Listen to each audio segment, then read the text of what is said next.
mchezo wetu wa kesho. Namshukuru Mwenyezi Mungu kwenye hilo, na kama nilivyoona sasa hivi tunatoka kwenye viwanja vya mazoezi, fanya mazoezi madogo mepesi ya mwisho kwa ajili ya mchezo wa kesho.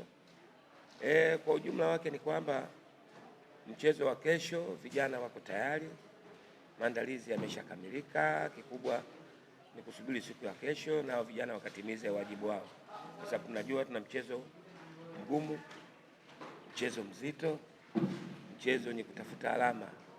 Tunacheza na nani, hiyo inajulikana. Sasa kubwa ni kwamba niwaambie tu kwamba maandalizi mazuri ya kucheza na timu nzuri yenye ushindani amekamilika na tuko tayari kesho kushindana. Sasa hivi ukiniulizia niwazungumzie wale, kwanza utakuwa nitendee haki mimi wala siwatendee haki wale. Mimi nilishapita kule, nilishafanya kazi, lakini sasa hivi nazungumzia na Mungu ambaye itacheza na timu ambayo nilishaifundisha kama miaka miwili nyuma. Kwa hiyo kubwa ni kwamba nalitambua hilo na naelewa kwamba tunacheza na timu ya aina gani, yenye wachezaji wenye ubora wa aina gani, ni timu ambayo ina uwezo wa aina gani.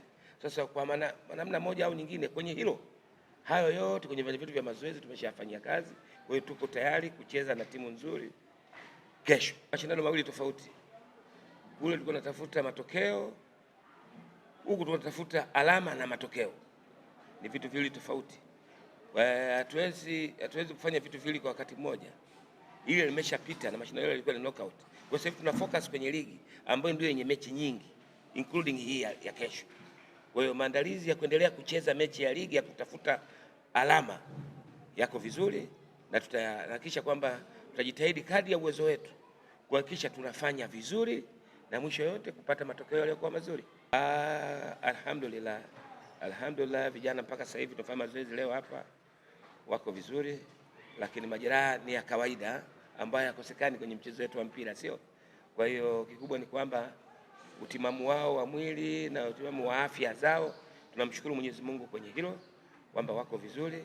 Kubwa ni kwamba tuwaombe ili kesho nayo waende wakatimize wajibu wao, sababu kwenye mchezo wa mpira kama kazi nyingine kuna haki na wajibu.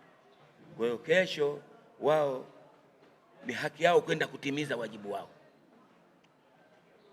Nafikiri nitakuwa nimeeleweka vizuri kidogo. Lakini najua kabisa tunacheza mechi ambayo ni ngumu, mechi yenye ushindani. Tunacheza timu yenye wachezaji wazuri, yenye technical bench nzuri, yenye kila kitu. Lakini kwa kishina sisi tuko vizuri kwa sababu tumejiandaa kucheza na timu hiyo.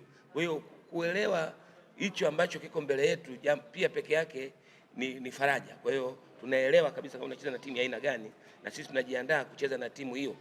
Kwa hiyo maandalizi mazuri ya kucheza na timu nzuri yenye kila kitu yamekamilika kwa kiasi kikubwa sana.